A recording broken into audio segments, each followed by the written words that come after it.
Mr. President, this week marks the 70th anniversary of one of the most important Supreme Court decisions of all time. It's part of our march toward justice.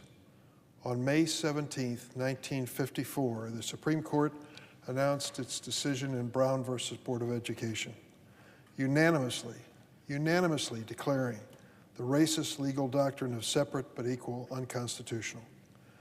Today we celebrate the historic anniversary and how far we've come as a country since the dark days of Jim Crow. Thankfully, we've made substantial progress in addressing racial disparities in education. However, significant systemic disparities do still exist today. More work needs to be done to promote racial equity and to end discrimination inside and outside the classroom. When the Supreme Court announced its decision in 1954, the demographics of American school-age children were significantly different than they are today. At the time, the school-age population, according to the Century Foundation, was roughly 85% white, 12% black, and less than 4% other races. Contrast that with today. America's school-age population is much more diverse. 48% white, 27% Hispanic, 15% black, 6% Asian, 1% American Indian, and 4% multiracial. Yet even with this dramatic increase in diversity, America's schools too often remain segregated by race. As of the 2018-2019 school year, 1 in 6 public school students attended schools where more than 90% of their peers had the same racial background. Illinois has 3 of the country's top 11 most segregated urban school districts. This lack of racial diversity in our schools is caused in part by unfair, exclusionary zoning policies that keep low-income families out of schools in wealthier communities. Education can play a significant role in helping to close the wealth gap between families, but unfortunately, due to modern-day segregation, many black and brown students often cannot access the same high-quality education as their white peers.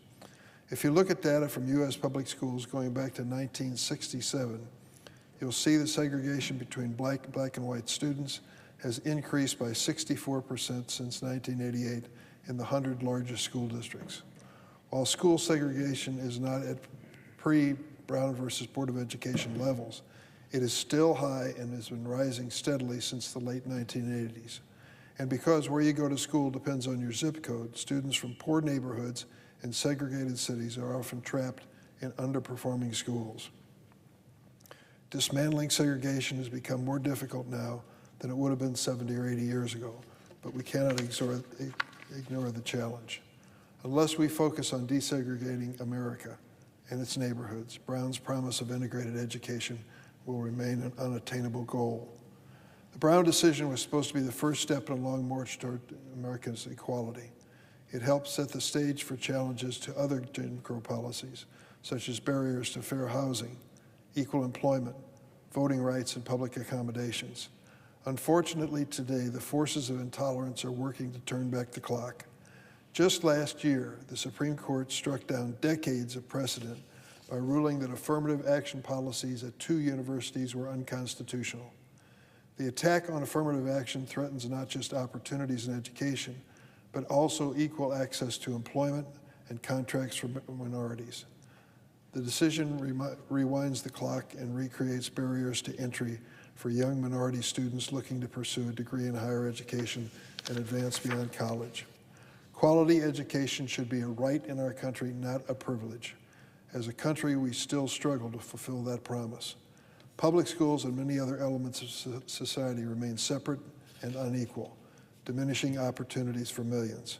Congress must focus on enacting policies and using resources to provide every student, black, white, brown, with the tools they need to learn and thrive in America.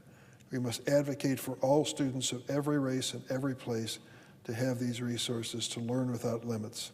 As we celebrate 70 years since this historic decision, we honor the brave individuals who fought hard to bring it to reality.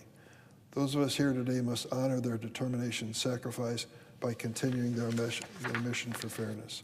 On this 70th anniversary, I urge my colleagues to continue working toward equality within our education system and society, It is long overdue for us to repair the broken systems that no longer serve our children, our grandchildren, and our country.